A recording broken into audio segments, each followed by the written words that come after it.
Hello दोस्तों, channel पर आपका स्वागत है। पिछले दो वीडियो में हमने देखा कि लग्नेश यदि कुंडली के पहले से 8वें भाव के बीच में है तो क्या प्रभाव देंगे। आज हम बाकी भाव को देखेंगे, 9वें से 12वें भाव को। तो लग्नेश यदि 9वें भाव में बैठे हो, यह भाग्य स्थान होता है। लग्नेश लग्न मतलब व्यक्ति खुद, उसका शरीर, उसका दिमाग, सोचने का ढंग, ये भाग्य स्थान में आ गए, यानी कि व्यक्ति भाग्य के साथ जुड़ गया। उसका भाग्य ज्यादातर केस में अच्छा रहेगा, मगर हमको ये याद रखना है कि कोई भी ग्रह कहीं भी बैठ के अच्छे और बुरे दोनों तरह के प्रभाव दे सकता है। फिर भी लग्नेश है तो ज्यादातर केस में हम अच्छे रिजल्ट समझते हैं, जहां व्यक्ति का भाग्य यहाँ अच्छा रहेगा। ग्रहों के ऊपर भी ये डिपेंड करेगा। यदि यहाँ पर अच्छे ग्रह हैं, शुभ ग्रह हैं, तो यहाँ पर अच्छा रिजल्ट आएगा। और यदि शनिदेव जैसे स्लो ग्रह हैं तो भाग्य अच्छा रहेगा, मगर हो सकता है धीरे धीरे चले। साथ ही हमको याद रखना है, जब भी लग्नेश नवम भाव में होगा, ये हमेशा अपनी मित्र राशि में ही होगा। हर एक लगन में ये वाला भाव पिता का भाव होता है, तो व्यक्ति पिता से बहुत अटैच्ड होगा, या व्यक्ति के ऊपर पिता का बहुत प्रभाव होगा, व्यक्ति के व्यक्तित्व पे, उसके सोचने के ढंग पे। और खास करके सूर्यदेव पिता के कारक होते हैं। यदि सूर्यदेव ही स्वयं यहाँ पर हुए तो ये एक बहुत अच्छी पोजीशन हो जाएगी। ये भाव लंबी यात्राओं का होता है, तो व्यक्ति को यहाँ लंबी यात्राएं मिलेंगी। एक बार फिर शुभ ग्रह होंगे तो अच्छी यात्राएं होंगी। शनिदेव हुए तो यात्राएं धीरे हो सकती है। अलग अलग कुंडली के हिसाब से भी प्रभाव पड़ेगा। जैसे कि यदि कुंभ लगन के शनिदेव यहाँ पर बैठे हैं तो उसके इसमें व्यक्ति की विदेश यात्रा हो सकती है। मगर अगर मकर लगन के शनिदेव यहाँ बैठे हैं तो वो ऐसा दिखाएंगे कि व्यक्ति को धन लाभ उसके भाग्य से होगा, या यात्राओं से उनको धन लाभ होगा। ये वाला भाव हायर एजुकेशन का होता है। बृहस्पति देव जो कि ज्ञान के कारक होते हैं और धर्म के कारक होते हैं, यदि वो यहाँ पर बैठे हुए खास करके, तो हायर एजुकेशन के रिगार्डिंग अच्छे रिजल्ट मिलने की संभावना बहुत ज़्यादा बढ़ जाती है। बाकी सब ग्रह भी अच्छे प्रभाव देंगे, मगर बृहस्पति खासकर ज़्यादा अच्छा प्रभाव देंगे। और यदि शनिदेव यहाँ पर विराजमान हुए तो उस केस में हो सकता है व्यक्ति धीरे धीरे पढ़े, या हायर एजुकेशन के रिगार्डिंग रिजल्ट्स उनको धीरे धीरे आए। इस भाव से हम व्यक्ति की नौकरी में परिवर्तन या कोई नए काम शुरू होना देखते हैं। तो जब भी लग्नेश यहाँ पर बैठे होंगे, यदि तेज चलने वाले ग्रह होंगे जैसे सूर्य चंद्रमा, तो व्यक्ति जल्दी जल्दी अपना कोई नया काम शुरू करने की कोशिश करेगा। मंगल देव हुए तब भी वो यही करेगा। मगर यदि स्लो ग्रह हुए जैसे कि शनिदेव, उस केस में व्यक्ति हो सकता है नए काम शुरू करने में कुछ देरी लगाए, या उसको बहुत सोच विचार करके करे। ये भाव धर्म का होता है, तो व्यक्ति धर्म के साथ जुड़ गया। अच्छे ग्रहों के प्रभाव में व्यक्ति बहुत धार्मिक होगा, और वो किसी धर्म या शिक्षा के क्षेत्र में काम कर सकते हैं, या किसी ऐसी ऑर्गेनाइजेशन में वो बॉस हो सकते हैं। लग्नेश अगर कुंडली के 10वें भाव में हुआ, ये हमारा कर्म स्थान होता है। कर्म स्थान मतलब हम काम कैसा करेंगे, प्रोफेशन कैसा रहेगा, प्रमोशन मिलेगी या नहीं, पब्लिक में मान सम्मान प्रतिष्ठा मिलेगी या नहीं। तो शुभ ग्रहों के प्रभाव में यहाँ अच्छे रिजल्ट आने की उम्मीद होती है। मगर यहाँ हमने याद रखना है, कुंडली टू कुंडली एक बार फिर यहाँ फर्क होता है। अगर यहाँ पर धनु लगन की कुंडली के बृहस्पति हुए, उस केस में बृहस्पति अपनी दूसरी राशि से बिल्कुल ऑपोजिट आकर डेट्रीमेंटल हो जाते हैं, तो ये प्रॉब्लम करेंगे। मगर यदि मीन लगन के बृहस्पति देव हुए तो उस केस में ये यहाँ पर हंस योग बनाएंगे, जो बहुत अच्छी कंडीशन है।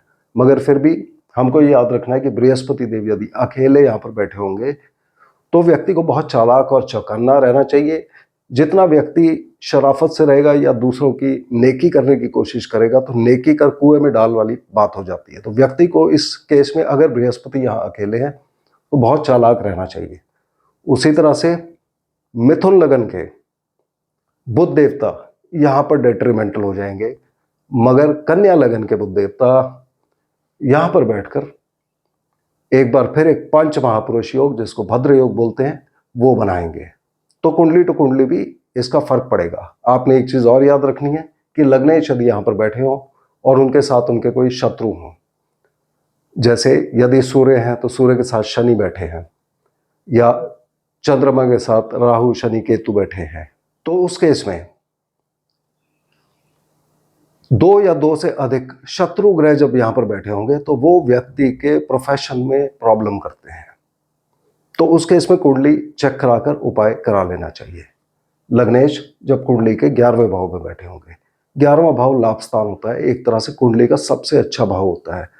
तो व्यक्ति अपने लाभ से जुड़ गया, पूरी जिंदगी ये उनको लाभ देते रहेंगे। खासकर लग्नेश की जब भी दशांतर दशा चलेगी, व्यक्ति को लाभ होने की संभावना बहुत ज्यादा बढ़ जाती है। एक बार फिर यहाँ पर शुभ ग्रह हैं या अशुभ ग्रह हैं, उसके अनुसार हमने देखना है।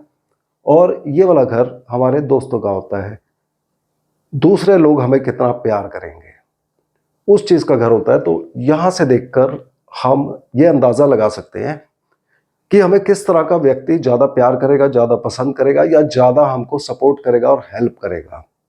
जैसे कि आप किसी बिजनेस डील में जा रहे हैं तो आप व्यक्ति को देख के पहचान सकते हैं कि क्या ये व्यक्ति उस तरह का है और क्या ये व्यक्ति हमारी मदद करेगा। जैसे उदाहरण के तौर पे अगर मेष लग्न की कुंडली होती है तो मेष लग्न की कुंडली में ज्यादातर उनको जो लोग प्यार करेंगे उनके रिश्तेदारों में, दोस्तों में या प्रोफेशन में, उन लोगों पर शनि देव का प्रभाव होगा। यानी कि वो व्यक्ति हो सकता है उनका रंग काला हो, या वो व्यक्ति कम बोले, या बहुत डिसिप्लिन में रहने वाले हों और अपनी उम्र से बढ़ के बात करें, या उनकी उम्र इस व्यक्ति से बहुत ज्यादा हो।